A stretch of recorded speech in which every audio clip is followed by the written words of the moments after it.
Kolkata rape मामले को लेकर जो जांच में खामियों को लेकर सवाल उठ रहे थे, उन पर आज सुप्रीम कोर्ट ने मोहर लगा दी है। सर्वोच्च अदालत ने किसी को नहीं बख्शा है। पुलिस से लेकर प्रिंसिपल और ममता सरकार से कोर्ट ने तीखे सवाल किए।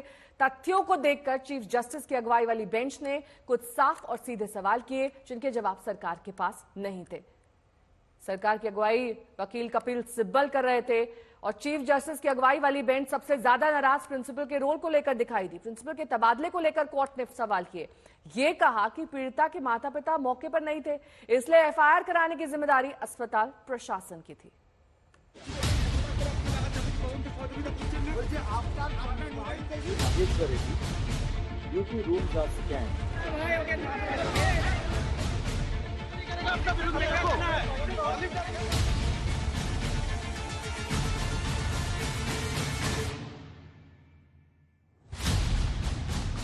ये वही आरजीकर अस्पताल जहां एक लेडी डॉक्टर के साथ दरिंदगी की गई थी, और ये है उसी आरजीकर अस्पताल के प्रिंसिपल संदीप घोष।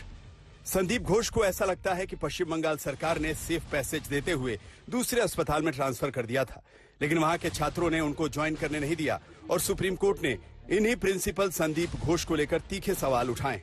उनकी भूमिका को लेकर, उनकी लापरवाही को लेकर सुप्रीम कोर्ट ने सख्त टिप्पणियां की हैं। देश की सर्वोच्च अदालत ने पूछा, प्रिंसिपल क्या कर रहे थे? क्या उन्होंने हत्या को आत्महत्या बताया था? प्रिंसिपल को दूसरे कॉलेज में क्यों ज्वाइन कराया गया? क्या पीड़िता के माता पिता को सूचना देर से दी गई, उन्हें मिलने नहीं दिया गया? क्या हत्या के तहत एफआईआर दर्ज हुई? एफआईआर दर्ज कराने में देर क्यों? साफ है कि सर्वोच्च अदालत ने प्रिंसिपल की भूमिका में गंभीर खामियां प्राथमिक तौर पर पाई हैं। इन्हें प्रिंसिपल को इस रेप कांड के शुरुआती दिनों में एक तरह से क्लीन चिट दी गई थी। यहां तक कि वारदात के कई घंटों बाद तक उनका बयान तक दर्ज नहीं किया गया था। इसी बात को लेकर कोलकाता हाई कोर्ट ने भी सवाल किया था। डॉक्टर संदीप घोष की लापरवाही को लेकर अब मजबूरी में ममता सरकार को भी एक्शन लेना पड़ा है। संदीप घोष के खिलाफ कोलकाता पुलिस ने अब करप्शन का केस दर्ज किया है। उन पर कई तरह की अनियमितताओं के आरोप लगे हैं। अब उनके पॉलीग्राफ टेस्ट की भी तैयारी है। इसके लिए कोर्ट से इजाजत दी जाएगी। सीबीआई का भी कहना है कि घोष जांच में सहयोग नहीं कर रहे। उनसे 4 दिन में 53 घंटे पूछताछ की जा चुकी है। आज एक बार फिर से सवाल हो रहे हैं। उनके बयानों में विरोधाभास है। पीड़िता के परिवार के बयान के आधार पर उनसे फिर से सवाल होंगे। सियासी तौर पर आरोप लग रहे हैं कि उन पर ममता सरकार का हाथ है। वास्तव में तार जोरटा जे खूब बड़ जोर এবং মাননীয় মুখ্যমন্ত্রী বিশেষ দৃষ্টি আছে তার দিকে, সেটা বোঝাই যাচ্ছে। এর আগেও তাকে একবার সরানো হয়েছিল, আবার সেখানে এসে বসানো হয়েছিল। আমরা বহু দুর্নীতির অভিযোগ, বিশেষ করে আমি চিঠি লিখে গভর্নরের কাছে করেছিলাম, মাননীয় গভর্নর সাহেবের কাছে করেছিলাম। আজকে সরানোর পর আবার তাকে ন্যাশনালে দেওয়া হলো, ন্যাশনাল মেডিকেল কলেজে দেওয়া হলো। বোঝাই যাচ্ছে তার মানে উনি অনেক কিছু জানেন। जरूरत पड़ा कोई सिग्नेचर विग्नेचर का, उन्होंने बोला हम उनको हमारा ऑफिस में आने के लिए बोलो। उनका रवैया कैसे था घटना वाले दिन? एकदम हम लोग डिपार्टमेंट का कोई नहीं और कॉलेज का कोई हमारा साथ कोऑपरेट नहीं किया। पहले से तो हम ये बोल रहा है, यही तो दिक्कत है हम लोगों का, जो डिपार्टमेंट पूरा इसलिए इन्वॉल्व है इसमें। आज एक बार फिर सुबह से संदीप घोष को सीबीआई के सवालों का सामना करना पड़ रहा है। उनसे सच निकलवाने की कोशिश हो रही है। उनके बयानों में बार बार सीबीआई को विरोधाभास मिल रहा है, यानी कुछ तो ऐसा है जो संदीप घोष छिपा रहे हैं। क्या अस्पताल का ऐसा कुछ सच है जिसका नाता पीड़िता के कत्ल से जुड़ा है? और अब सीबीआई संदीप घोष का भी पॉलीग्राफ टेस्ट करवा सकती है। हो सकता है पॉलीग्राफ टेस्ट से सच सामने आए। आज तक ब्यूरो।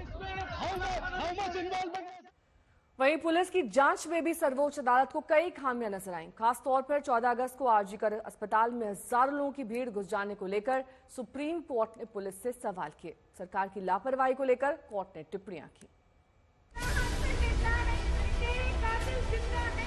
हमको न्याय दीजिए और कुछ नहीं कहिए।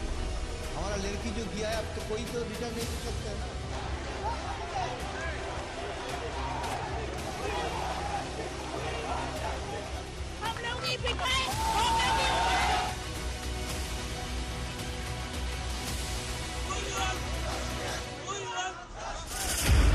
एक रेप कांड और उसकी जांच पर उठ रहे हजार सवाल। पुलिस से लेकर जांच सीबीआई को जा चुकी है, लेकिन सच सामने नहीं आ रहा। विपक्ष इस मामले को लेकर सड़क पर है। जिस राज्य की सरकार को कार्रवाई करनी थी, वो खुद इस मामले को लेकर सड़कों पर है। सीएम प्रदर्शन कर रही हैं। सवाल यह है कि कार्रवाई किसको करनी है और जिसको करनी है उसने क्या इसमें लापरवाही बरती। सुप्रीम कोर्ट की आज की सुनवाई और कड़ी टिप्पणियों पर गौर करें तो राज्य सरकार से लेकर पुलिस ने इस मामले में काफी लापरवाही की। सही तरीके से जांच नहीं की गई और दोषियों तक पहुंचने की कोशिश में कमी दिखी। आज इस मामले पर सुनवाई करते हुए सुप्रीम कोर्ट ने जांच और एक्शन पर कई खामियां गिनाई। चीफ जस्टिस ने सवाल किया कि पुलिस ने क्राइम सीन को प्रोटेक्ट क्यों नहीं किया, हजारों लोगों को अंदर क्यों आने दिया, शव माता पिता को देर से सौंपा गया, पुलिस क्या कर रही है। एक गंभीर अपराध हुआ है, उपद्रवियों को अस्पताल में घुसने किसने दिया। अभिभावकों को पीड़ित डॉक्टर की बॉडी देने के 3 घंटे 30 मिनट बाद एफआईआर दर्ज की गई। पुलिस और राज्य सरकार को लेकर कई सवाल उठ रहे हैं। पुलिस की कार्रवाई पर सवाल उठने के बाद ही ये मामला सीबीआई को सौंपा गया था। पुलिस की लापरवाही की एक और बानगी देखिए। श्मशान घाट का कर्मचारी बता रहा है कि पुलिस ने पीड़िता के शव के अंतिम संस्कार में जल्दबाजी की थी। जब हम रजिस्ट्री किया तो उसका मम्मी भी नहीं था उधर। मम्मी भी अगर बोलते जे हम लोग को लाइन में करो तो हम लोग लाइन में करते। लाइन में कुछ नहीं बोला था और बॉडी पोस्टमार्टम हम लोग चाहते हैं जितना जल्दी हो जाए ऐसे ही। इसीलिए 2 बॉडी के पहले पुलिस भी बोला था हम लोग को बॉडी अभी मत करो, ताकि अभी हम लोगों का एक बॉडी आ रहा है। तो मतलब पुलिस ने कहा कि बॉडी को जल्दी जलाना है। नहीं बोला था जो बॉडी आएगा, जो बॉडी आया था बहुत आदमी आएगा, यहाँ कंजेस्टेड गाड़ी भी बहुत था। मान लीजिए 100 पुलिस के लिए तो 110 गाड़ी तो होगा ही।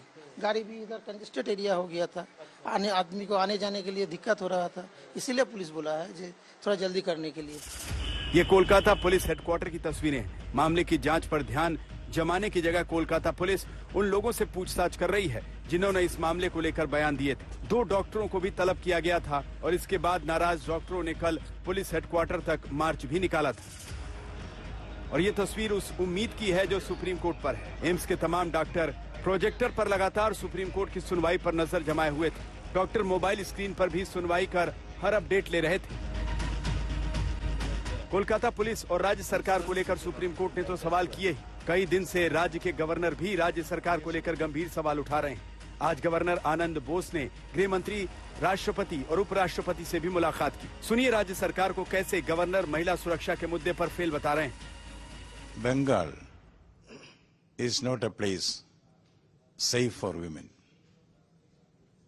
Bengal has failed its women, not Bengal society. The present government of Bengal has failed the women folk. Bengal should again be brought back to its pristine glory. लेकिन अब सुप्रीम कोर्ट के दखल के बाद उम्मीद है कि पीड़िता को न्याय मिलने के साथ डॉक्टरों की सुरक्षा को लेकर भी ठोस कदम उठाए जाएंगे। संजय शर्मा के साथ आज तक ब्यूरो।